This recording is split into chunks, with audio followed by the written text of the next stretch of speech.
오늘은 어디로 갈까요? 하루가 시작되면 우리는 가고 싶은 곳으로 바쁘게 발걸음을 옮기며 살아왔습니다. 걷는 것은 너무나 쉽고 당연한 것이었죠. 그 평범했던 일상이 얼마나 소중한지는 가고 싶어도 무릎이 아파 꼼짝할 수 없는 때가 오면 알게 됩니다. 그렇다면 무릎은 나이가 들면 자연히 약해지는 걸까요? 그렇지 않습니다. 망가지고 약해지는 무릎은 나이를 가리지 않습니다.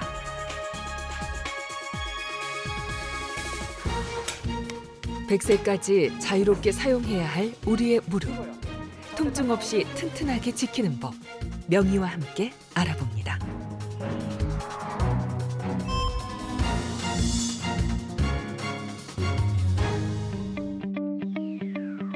관절염의 통증은 염증에서 비롯되는데요. 염증이 생기면 연골이 닳게 되는데 이때 연골 조각이 관절 내에 남아 관절의 움직임을 방해하게 됩니다. 이 상태가 지속되면 관절 돌기의 뼈가 불규칙하게 돼 극심한 통증이 유발되고 나중에는 뼈와 뼈가 부딪히는데요. 이를 스스로 치유하려고 윤활액을 분비하면서 관절이 붓고 물이 차거나 열이 나게 됩니다. 골관절염은 이 상태가 반복되는 것을 말합니다.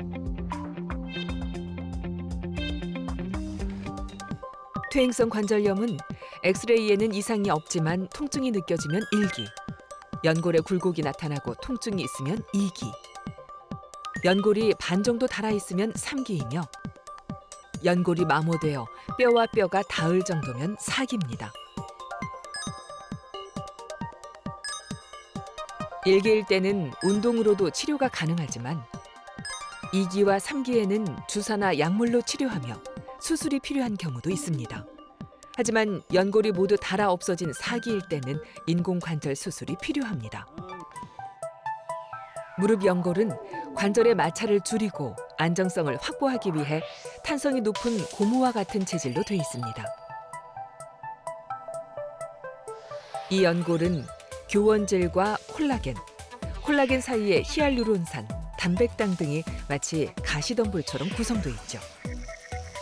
그리고 그 주변에는 관절액이 둘러싸고 있어 연골이 탄성을 가지고 움직일 수 있게 해줍니다.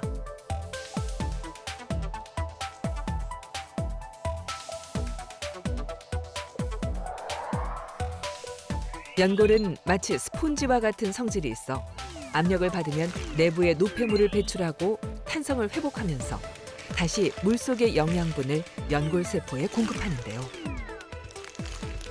이것이 바로 운동을 통해 연골의 치유와 재생을 돕게 되는 원리라 할 수 있습니다.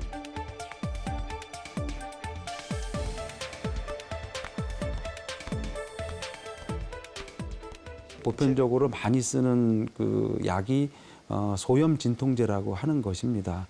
어느 약이나 다 미장관계, 또 심장계통, 또 신장계통 이런 계통에 다 부작용이 있습니다. 그래서 약을 먹으면 위장의 그 불편함을 쓰리거나 또는 더부룩하거나 이런 불편함을 호소하는 경우가 있고요. 그 부작용을 호소하는 분들 중에 10%가 10명 중에 1명이 유궤양으로 갑니다. 그리고 그 유궤양으로 가신 분 중에 10명 중에 1명이 그걸로 사망한다는 보고가 있습니다. 무릎의 구조를 자세히 살펴보면 운동이 필요한 이유를 알 수 있습니다. 무릎은 가장 앞쪽에 있는 방패 모양의 슬개골, 허벅지에서 내려오는 대퇴골, 종아리로 이어지는 경골로 구성되어 있는데요. 무릎 관절 좌우에는 측부인대가 있어 무릎을 단단히 고정해주고 관절 안에서는 십자인대가 있어 무릎이 앞뒤로 밀리는 걸 방지해줍니다.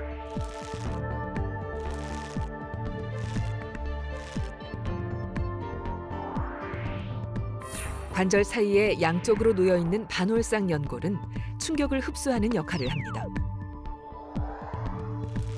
이렇듯 무릎 주변의 근육들이 강하게 지탱해줘야 관절이 약해지는 것을 막을 수 있습니다. 무릎은 관절이고요. 관절은 무릎뿐만 아니라 많이 움직여야 되기 때문에 가동성이 굉장히 중요하고 그 움직이게 만드는 거는 연골입니다. 연골에 의해서 마찰력이 없어지지 않으면 관절이 움직일 수가 없어요. 그래서 연골의 두께는 두꺼워봐야 한 3 내지 4mm, 아주 얇습니다.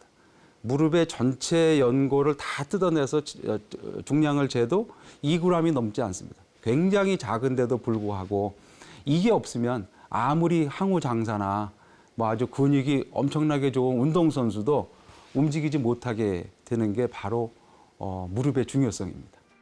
무릎은 아프지 않을 때, 젊을 때, 그럴 때는 대개 일직선으로 있는 것처럼 보입니다. 그렇지만 관절염이 진행이 되면은 원래 사람 무릎이 안쪽이 한 60%의 힘을 받고 바깥쪽이 한 40%, 약간 안쪽에 힘을 더 받습니다. 정상에서도. 그렇기 때문에 나이가 들고 병변이 진행이 되면은 안쪽이 많이 닳고 거기에 공간이 생기기 때문에 두 뼈가 안쪽으로 이렇게 휘게 돼서 환자분들의 무릎이 안짱다리가 된 것처럼 보이는 그런 이유입니다. 이 환자는 양쪽 무릎 모두 연골 손상이 매우 심해 인공관절 치환술을 받아야 하는 상황입니다. 먼저 위쪽 뼈를 자르기 위해 관절면에 재단 틀을 고정합니다. 마모된 연골과 뼈를 오각형인 인공관절 모양에 맞춰 잘라냅니다.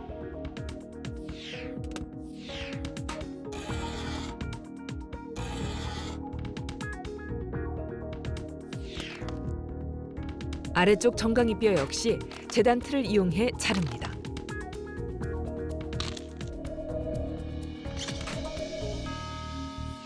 인공관절을 넣을 수 있도록 모양에 맞춰 자르고 홈을 파냅니다.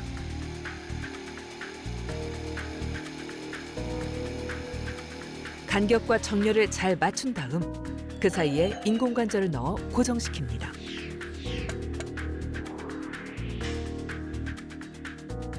수술 후 통증 관리를 위해서 신경 차단술을 하게 되는데 무릎으로 가는 여러 가지 신경 중에서 가장 큰 역할을 하는 대퇴신경 차단술을 하게 됩니다.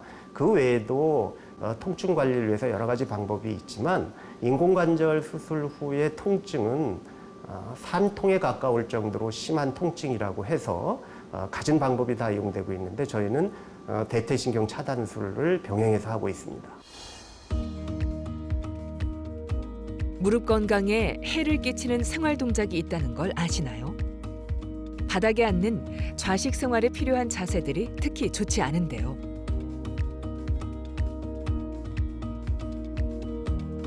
양반다리나 쪼그려 앉기, 그리고 무릎을 꿇는 자세는 관절에 하중을 주어 관절 조직을 손상시킵니다. 무릎은 하루에도 수십 번 상하 좌우로 움직이고 회전도 하기 때문에 무릎에 가해지는 하중도 많습니다.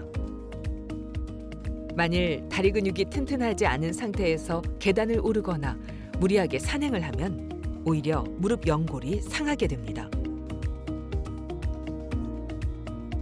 그 이유는 바로 무릎에 가해지는 하중 때문인데요. 계단을 오를 때는 체중의 3배 정도 하중이 무릎 관절에 가해지고요. 내려갈 때는 약 5배가량으로 높아집니다. 무릎으로 가해지는 하중을 줄이기 위해 꼭 필요한 것이 바로 허벅지 근육이라 불리는 대퇴사두근입니다. 이 근육은 우리 몸 전체 근육의 약 30%를 차지할 만큼 큰 근육인데요. 일상생활에서도 근육을 만들 수 있습니다. 의자에 앉아 다리를 들고 발끝을 직각으로 세운 후 올렸다 내렸다 반복하면 무릎에 부담을 주지 않고도 근육을 키울 수 있고요.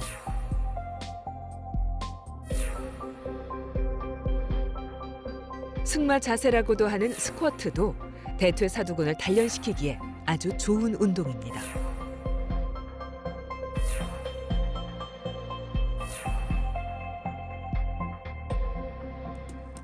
고령화 사회에 접어들면서 퇴행성 무릎 관절염 환자는 급격하게 증가하고 있습니다. 그와 함께 무릎 인공관절 치환술을 받는 환자 수도 빠르게 증가하는 추세인데요. 환자의 경우 연골은 물론 뼈까지 닳아 무릎 변형이 심했습니다. 먼저 마모된 연골판과 비정상적으로 자라난 뼈를 제거하고 인공관절의 모양에 맞춰 관절면을 잘라낸 후 안쪽과 바깥쪽의 골 간격을 똑같이 조절합니다. 이후 인공관절을 삽입하고 그 사이에 플라스틱 재질의 구조물을 삽입하면 무릎은 제 기능을 하게 됩니다.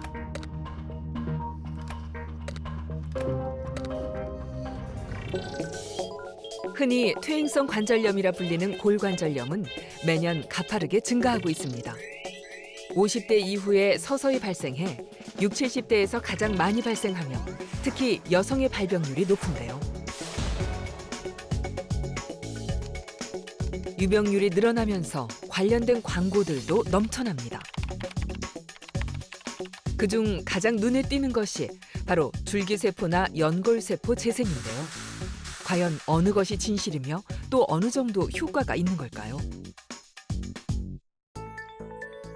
만일 적은 부위에 연골 손상이 있다면 가장 효과적인 연골 재생 방법은 미세골절술입니다. 미세골절 수술은 연골 하골에 구멍을 뚫어서 연골 하골에 있는 줄기세포를 혈액과 함께 이렇게 유출시키는 것이 미세골절술의 목적입니다. 결과적으로 줄기세포가 연골세포로 분할을 해서 결국 연골로 채워지게 됩니다. 대개 이렇게 좀 상대적으로 젊은 나이, 그다음에 크지 않은 연골 결손인 경우에 저희가 성공률을 한 90% 정도로 보고 있습니다. 주사액 성분에 따라서 약간의 그 효과와 작용이 다르다고 할 수가 있는데 가장 많이 써왔던 스테로이드 약물을 넣는 경우가 있습니다. 스테로이드 약물은 강력한 소염 효과를 일으키는데 효과가 즉각적으로 일어나지만 오래가지 못하고 이것이 염증, 즉 균에 의한 염증을 일으킬 수 있다는 부작용을 조심해야 되겠습니다. 그 외에 하이알루론산이라고 해서 관절액 성분이 있는데 이것은 일종의 윤활유 역할을 하고 조직 재생의 효과는 없는 것입니다. 그 외에 말씀드린 자기 피를 뽑아서 다시 넣어준다든지 연어의 DNA를 추출해서 넣어준다든지 하는 것은 조직 재생의 효과가 좀 있다고는 하지만 확실하지 않아서 널리 사용되는 것은 아닙니다.